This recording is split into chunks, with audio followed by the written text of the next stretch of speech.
जय हिंद जय भारत दोस्तों। मैं आज Gupta and Gupta soil mechanics foundation engineering के क्वेश्चन नंबर 151 से लेके 160 तक डिस्कस करने वाला हूं। तो चलिए हम लोग स्टार्ट करते हैं। Question number 151, according to IS specification minimum depth of foundation of sand and clay should be option A 600 mm and 700 mm, option B 800 mm and 900 mm, option C 1 metre and 800 mm, option D 1 metre and 1.2 metre. तो इस question में आपको पूछा गया है कि minimum depth of foundation sand के लिए कितना होगा और क्ले के लिए कितना होगा। तो अकॉर्डिंग टू IS 1904 में लिखा हुआ है कि मिनिमम डेप्थ ऑफ फाउंडेशन हमारा सैंड के लिए कितनी होगी, तो 800 mm होगी।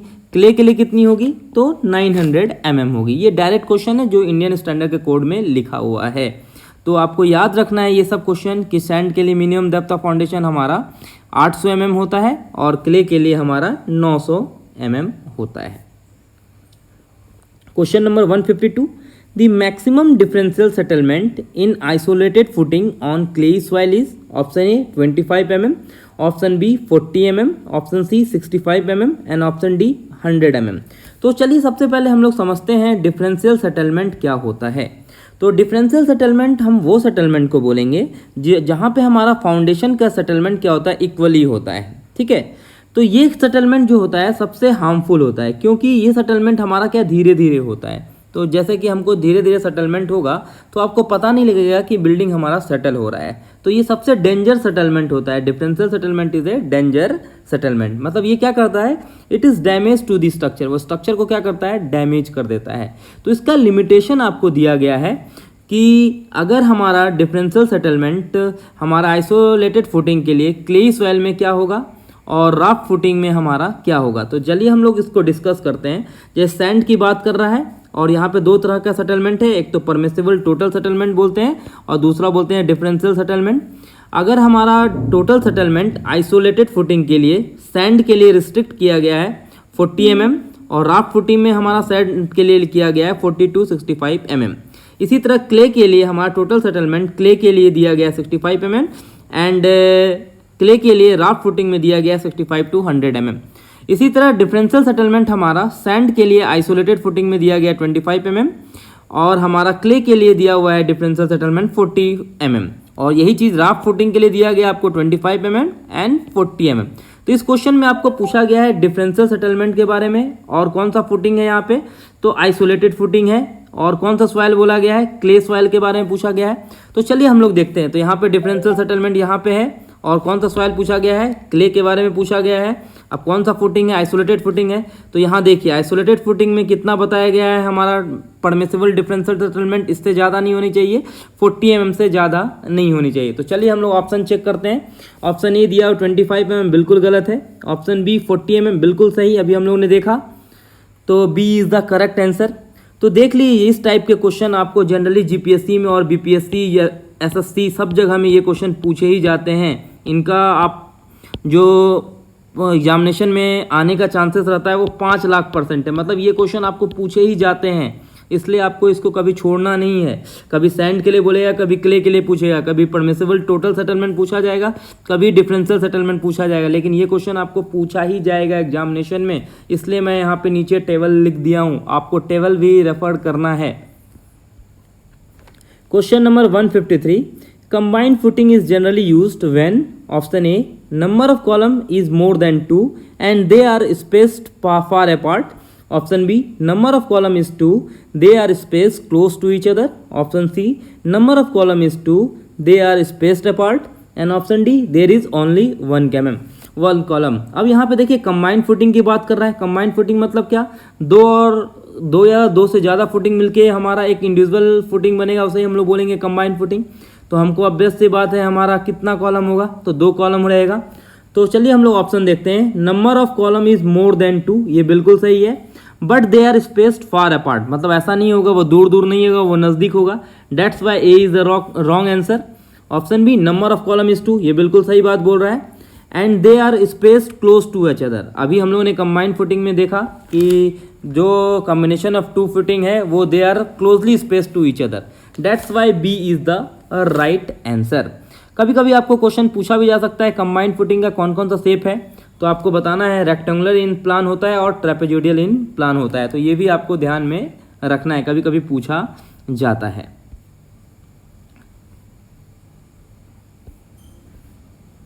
Question number 154, negative skin friction on a pile, option A acts downward and increase the load carrying capacity of pile, option B acts upward and increase the load carrying capacity of the pile, option C acts downward and reduce the load carrying capacity of pile, option D acts upward and reduce carrying capacity of pile. अब यहाँ पे देखिए हम लोग figure में देख रहे हैं, देखिए यहाँ पे हमारा जो फिगर है वो डेट यहाँ पे निगेटिव स्क्रीन फिक्शन है। अब यहाँ पे देखिए निगेटिव स्क्रीन फिक्शन में हमारा कैसा सॉइल है, तो मतलब सॉइल हमारा लूज सॉइल होगा, फिल्ड अप सॉइल होगा और कंसोलिडेटेड सॉइल होगा। अब देखिए यहाँ पे निगेटिव फ्रिक्शन में क्या है, मतलब यहाँ पे जो सॉइल पार्टिकल्स हैं, ठीक है, जिसके जो सराउंडिंग सॉइल लेयर हैं वो पहले सेटल हो जाता है as compare to settlement of the pile. जो यहाँ पे सॉइल पार्टिकल्स है वो पहले हमारा सेटल हो जाता है as compare to the settlement of pile, उसे हम लोग बोलते हैं नेगेटिव स्क्रीन फ्रिक्शन। अब यहाँ पे देखिए नेगेटिव स्क्रीन फ्रिक्शन में कौन सा फोर्स लग रहा है, तो सबसे पहले हमारा डाउनवर्ड फोर्स लग रहा है। देखिए यहाँ पे डायरेक्शन कैसा है, डाउनवर्ड फोर्स लग रहा है। अगर नेगेटिव स्क्रीन फ्रिक्शन में हमारा डाउनवर्ड फोर्स लग रहा है तो डाउनवर्ड फोर्स लगेगा तो हमारा क्या हो जाएगा, बेयरिंग कैपेसिटी कम हो जाएगी। तो जब भी हमारा नेगेटिव स्क्रीन फ्रिक्शन में हमारा कौन सा फोर्स लगेगा, तो हमारा डाउनवर्ड फोर्स लगेगा and it can reduce the load carrying capacity of the soil. अब देखिए यहाँ पे नीचे में क्या है, फ्रिक्शनल रेजिस्टेंस। अब देखिए फ्रिक्शनल रेजिस्टेंस में हमारा फोर्स कैसा लग रहा है, अपवर्ड फोर्स लग रहा है, तो मतलब हमारा क्या हो जाएगा, जो हमारी लोड बियरिंग कैपेसिटी है वो क्या हो जाएगी, बढ़ जाएगी। तो कभी कभी क्वेश्चन आपको पूछा जाएगा, तो फ्रिक्शनल रेजिस्टेंस में हमारी लोड कैरिंग कैपेसिटी बढ़ेगी और नेगेटिव स्क्रीन फ्रिक्शन में हमारी लोड बियरिंग कैपेसिटी घटेगी। तो ये भी कभी कभी क्वेश्चन दिया जाता है आपको, लेकिन यहाँ पे आपको पूछा जा रहा है नेगेटिव स्क्रीन फ्रिक्शन के बारे में। तो नेगेटिव स्क्रीन फ्रिक्शन में हमारा डाउनवर्ड फोर्स लगता है। तो सबसे पहले ऑप्शन में देखिए डाउनवर्ड फोर्स कहाँ है, तो डाउनवर्ड फोर्स ऑप्शन ए में है एंड ऑप्शन सी में है, मतलब ए और सी में से ही आंसर होने वाला है। बी हमारा आंसर नहीं होगा, डी हमारा ऑप्शन नहीं होगा। तो चलिए हम लोग ए एंड सी पढ़ते हैं। ए दिया हुआ है acts downward and increase the load bearing capacity of the pile, ये बिल्कुल गलत है। अगर हमारा लोड डाउनवर्ड लग रहा है, मतलब फ्रिक्शन रेजिस्टेंस हमारा डाउनवर्ड में जा रहा है, तो हमारी लोड बियरिंग कैपेसिटी घटेगी। ऑप्शन सी देखते हैं, acts downward and reduce the load bearing capacity of the pile. हमने अभी पढ़ा कि हमारा लोड जो होगा हमारा कैसा लगेगा, डाउनवर्ड डायरेक्शन में लगेगा and it can reduce the load bearing capacity of the pile. That's why C is the correct answer. देखिए यहाँ पे क्वेश्चन पूछा है नेगेटिव स्क्रीन फ्रिक्शन, कभी कभी आपको पूछा जाएगा फ्रिक्शनल रेजिस्टेंस, तो याद रखिएगा फ्रिक्शनल रेजिस्टेंस में हमारा जो फोर्स है वो अपवर्ड लगेगा और लोड बियरिंग कैपेसिटी हमारी बढ़ेगी। तो ये चीज़ आपको ध्यान रखना है। Question number 155, a single acting steam hammer weight 25.5 kilonewton and falling through a height of 1.2 metre drives a pile if the final set is 12.5 mm and then according to engineering news formula। देखिए ये numerical type question है। सबसे पहले आप given देखिए क्या क्या दिया हुआ है। A single acting steam hammer weight, मतलब W की वैल्यू दी गई है आपको 22.5 किलो न्यूटन। फिर दिया हुआ है falling through a height of 1.2 metre, मतलब हमारा जो हाइट ऑफ फॉल दिया हुआ है वो कितना दिया हुआ है, वो दिया हुआ है आपको 1.2 मीटर के दिया हुआ है।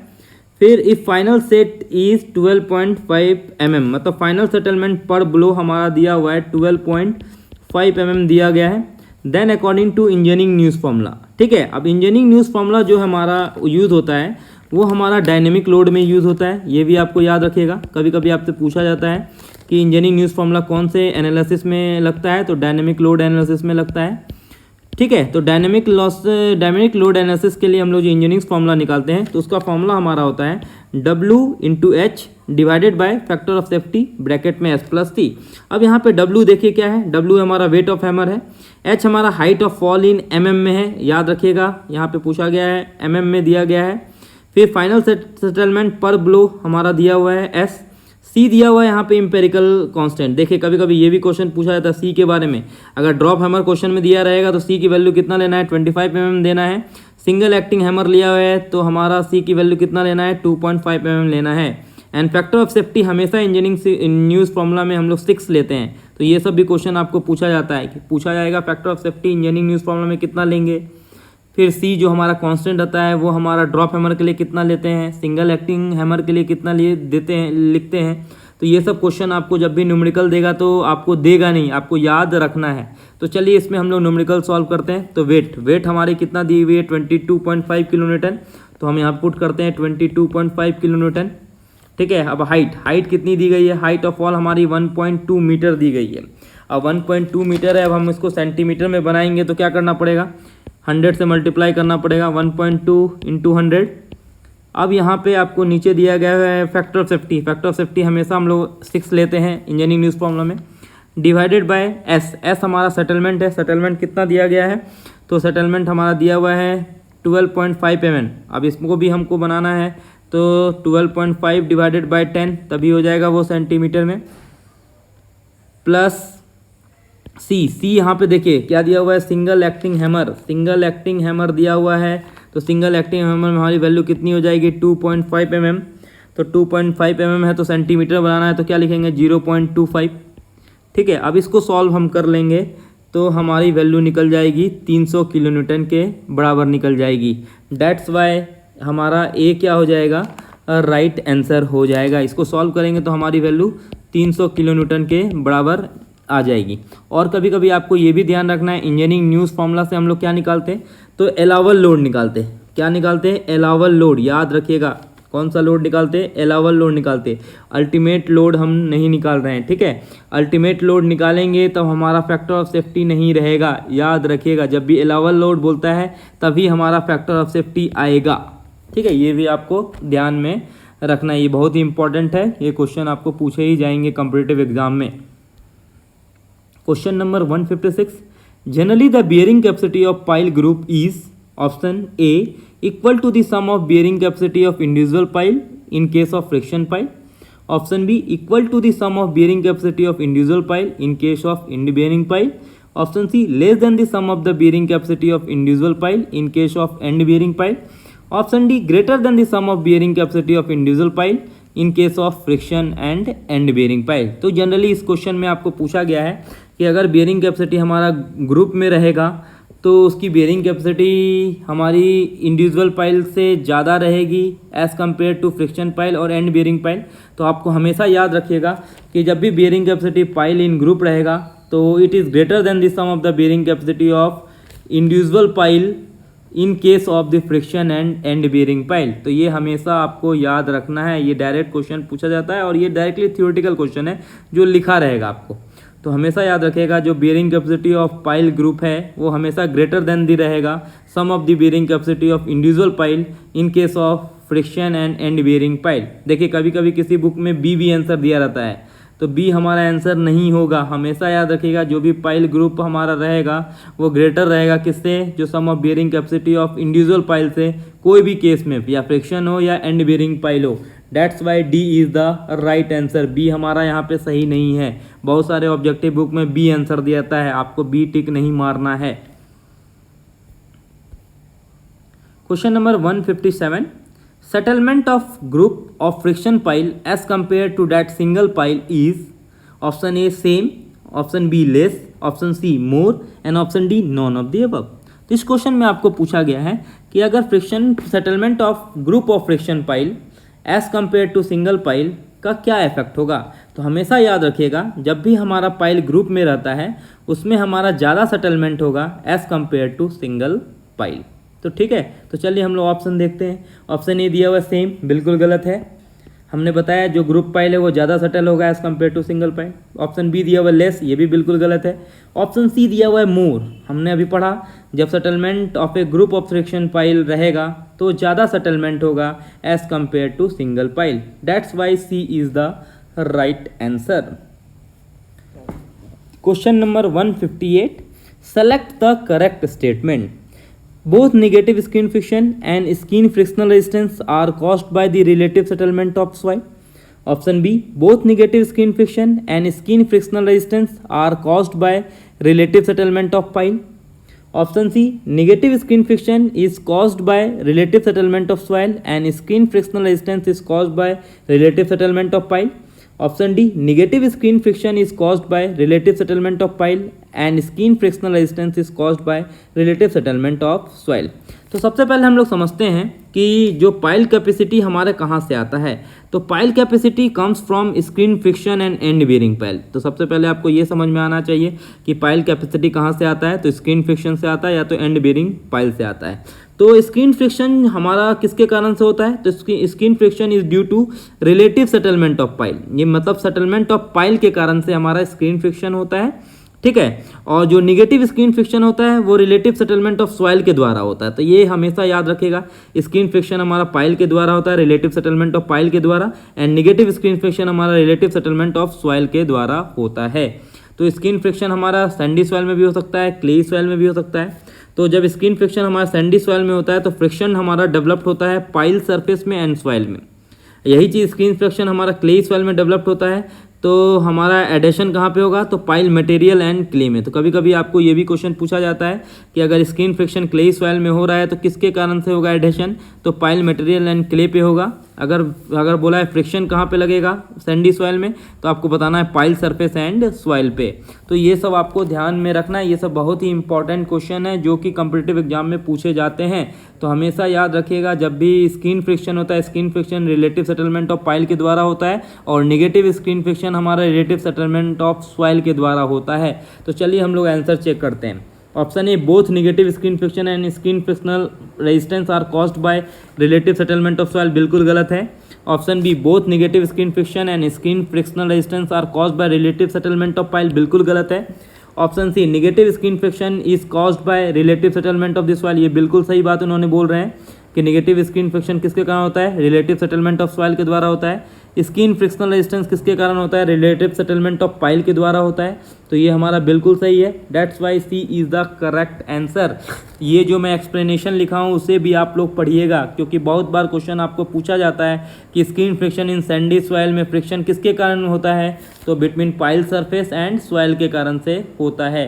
तो ऐसा क्वेश्चन भी आपको पूछा जाता है। Question number 159, select the incorrect statement. Option A, static formula are suitable for friction pile are driven through cohesive soil. Option B, dynamic formula are more suitable for friction pile through cohesive soil. Option C, dynamic formula are suitable for friction pile driven through the cohesionless soil. And option D, dynamic formula do not take into the account the reduce bearing capacity of pile in group.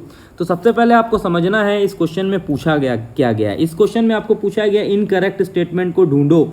तो चलिए हम लोग सबसे पहले समझते हैं, जब भी हम लोग load carrying capacity of pile निकालते हैं तो उसके 4 फार्मूला होते हैं। एक तो पेनिट्रेशन टेस्ट से भी हम लोग लोड कैरिंग कैपेसिटी निकाल सकते हैं, डायनेमिक फार्मूला से भी निकाल सकते हैं, स्टैटिक फार्मूला से भी निकाल सकते हैं, प्लेट लोड टेस्ट से भी निकाल सकते हैं। ये सब टेस्ट से हम लोग load carrying capacity of pile निकाल सकते हैं। अब डायनेमिक फार्मूला 2 तरह के होते हैं, एक तो इंजीनियरिंग न्यूज़ फार्मूला होते हैं और दूसरा हमारा हीलीज फार्मूला होते हैं। ये दोनों फार्मूला को हम लोग बोलते हैं डायनेमिक फार्मूला। अब याद रखिएगा ये दोनों फार्मूला किसके लिए सुटेबल होता है। तो ये दोनों फार्मूला हमारा सुटेबल होता है कोहेजनलेस सॉइल के लिए, मतलब हमारा सैंड के लिए ही एप्लीकेबल होता है। तो ये सबसे पहले आपको ये पता होना चाहिए। और जो स्टैटिक फार्मूला होता है वो हमारा होता है कोहेसिव सॉइल के लिए। तो सबसे पहले आप ये याद रखिएगा, स्टैटिक फार्मूला हमारा क्ले के लिए होगा और डायनेमिक फार्मूला हमारा कोहेजनलेस सॉइल के लिए होगा। तो चलिए हम लोग ऑप्शन चेक करते हैं। पहला लिखा हुआ static formula are suitable for friction pile are driven through cohesive soil, ये बिल्कुल सही बात बोल रहा है क्योंकि स्टैटिक फार्मूला हमारा कोहेसिव सॉइल के लिए होता है, तो ये तो सही होगा। Option B, dynamic formula are more suitable for friction pile driven through cohesive soil. यहाँ देखिए मैंने बताया डायनेमिक फार्मूला किसके लिए होता है, तो कोहेजनलेस सॉइल के लिए होता है। तो ये तो हमारा आंसर होगा नहीं, तो यही हमारा लग रहा है इनकरेक्ट स्टेटमेंट है। तो चलिए अपन सी भी देख लेते हैं, dynamic formula suitable for friction pile through cohesionless soil, ये बिल्कुल सही स्टेटमेंट है। Option D, dynamic formula do not take into the account for the reduce bearing capacity of pile in the group, ये बिल्कुल गलत बात बोल रहा है। ठीक है, मतलब सही इन टर्म्स ऑफ बोल रहा है, मतलब स्टेटमेंट हमारा गलत नहीं है। स्टेटमेंट क्या गलत है, डायनेमिक फार्मूला हमारा यूज नहीं होता है कोहेसिव सॉइल में, तो that's why B is the right statement. ठीक है, राइट आंसर हम लोग बोलेंगे इनकरेक्ट स्टेटमेंट में। ठीक है, तो आपको ऐसे पहचानना है question. Question number 160, mechanical stabilisation of soil is done by with the help of. Option A, cement. Option B, lime. Option C, bitumen. Option D, proper grading. तो सबसे पहले आपको समझना है स्टेबलाइजेशन क्या होता है। ठीक है, तो स्टेबलाइजेशन क्या होता है? Stabilisation is a technique to improve the soil properties, मतलब सॉइल प्रॉपर्टीज को हम लोग इंक्रीज कर रहे हैं by the addition of suitable admixture या कुछ बोलेंगे, ठीक है, कुछ मिला के हम लोग सॉइल की प्रॉपर्टी इंक्रीज कर रहे हैं, that is known as called stabilisation. अब स्टेबलाइजेशन हम लोग करते क्यों हैं? जैसे आप मानते हैं कि ब्लैक कॉटन सॉइल है, ब्लैक कॉटन सॉइल की प्रॉपर्टीज होती है श्रिंकेज एंड स्वेलिंग। अगर हम उसमें तो कंस्ट्रक्शन कर नहीं सकते, कंस्ट्रक्शन करेंगे तो सेटलमेंट हो जाएगा। अब हमको उसकी स्ट्रेंथ बढ़ाना है, उसकी बेयरिंग कैपेसिटी बढ़ाना है, तो हमको क्या करना पड़ेगा? By using some stabilisation technique के द्वारा हम उसको करके उसकी बेयरिंग कैपेसिटी बढ़ा के वहाँ पे हम लोग कंस्ट्रक्शन कर सकते हैं। तो यही चीज़ आपको पूछा गया है, ठीक है। तो यहाँ पे मैकेनिकल स्टेबलाइजेशन के बाद पूछा गया। तो मैकेनिकल स्टेबलाइजेशन मतलब कोई भी इंस्ट्रूमेंट के द्वारा मैकेनिकली हम लोग सॉइल की प्रॉपर्टीज इंप्रूव करते हैं, that is known as called mechanically stabilisation. अब देखिए यहाँ पे सीमेंट दिया हुआ ऑप्शन में, तो सीमेंट तो हमारा मटेरियल है, कोई इंस्ट्रूमेंट तो है नहीं, तो ये तो आंसर हो नहीं सकता। लाइम भी हमारा मटेरियल है, ये भी नहीं हो सकता है। बिटुमेन भी हमारा मटेरियल है। अब चौथा दिया प्रॉपर ग्रेडिंग, मतलब प्रॉपर ग्रेडिंग के द्वारा, मतलब कोई भी इंस्ट्रूमेंट के द्वारा हम प्रॉपर ग्रेडिंग करेंगे, ठीक है। ग्रेडिंग करने से हमारा को बोलते हैं हम लोग मैकेनिकल स्टेबलाइजेशन। तो इसमें क्वेश्चन में आंसर क्या हो जाएगा? प्रॉपर ग्रेडिंग हमारा आंसर हो जाएगा। D is the correct statement. अब हम लोग ये भी देखेंगे कि लाइम स्टेबलाइजेशन हमारे कौन से सॉइल के लिए बेहतर होता है? तो क्लेई सॉइल के लिए बेहतर होता है। मतलब स्टेबलाइजेशन में हम लोग क्या मिलाएंगे? तो लाइम मिलाएंगे। फिर दूसरा आपको दिया गया है सीमेंट स्टेबलाइजेशन, मतलब हम लोग कौन सा चीज़ मिलाएंगे? सीमेंट मिलाएंगे। सीमेंट कौन सा सॉइल के लिए होगा? तो सैंडी सॉइल के लिए होगा। फिर बिटुमेन मिलाएंगे, तो वो किसके लिए होगा? कोहेसिव सॉइल के लिए भी होगा और कोहेजन लेस सॉइल के लिए भी होगा। तो कभी कभी आपको ऐसा भी क्वेश्चन पूछा जाता है, सीमेंट स्टेबलाइजेशन कौन से सॉइल के लिए एप्लीकेबल है? तो सैंडी सॉइल के लिए। फिर आपको पूछा जाएगा लाइम स्टेबलाइजेशन कौन से सॉइल के लिए एप्लीकेबल है? तो क्लेई सॉइल के लिए। बिटुमेस स्टेबलाइजेशन किसके लिए एप्लीकेबल है? तो ये दोनों के लिए, cohesive and cohesion less soil दोनों के लिए। सिंपल आपको भाषा में समझना है कि कोई भी चीज़ मिला के हम लोग सॉइल की प्रॉपर्टीज़ को हम लोग इंक्रीज़ करेंगे, उसकी फिजिकल प्रॉपर्टीज़ को हम लोग बढ़ाएंगे, that is known as called soil stabilisation. अब सॉइल स्टेबलाइजेशन से क्या होता है? हमारा CS strength of the soil बढ़ता है। और मैंने आपको बताया कि अगर ब्लैक कॉटन सॉइल है, उसकी प्रॉपर्टी श्रिंकेज एंड स्वेलिंग है, तो उसको सुटेबल टेक्निक मिला के हम लोग स्टेबलाइजेशन टेक्निक मिला करके तब हम वहाँ पे कंस्ट्रक्शन कर सकते हैं। आशा करता हूँ आपको ये वीडियो पसंद आया होगा। अगर पसंद आया है तो वीडियो को लाइक कीजिए, शेयर करें और ऐसे नई वीडियो देखने के लिए मेरे चैनल को सब्सक्राइब करें, Jha channel. Thank you for watching.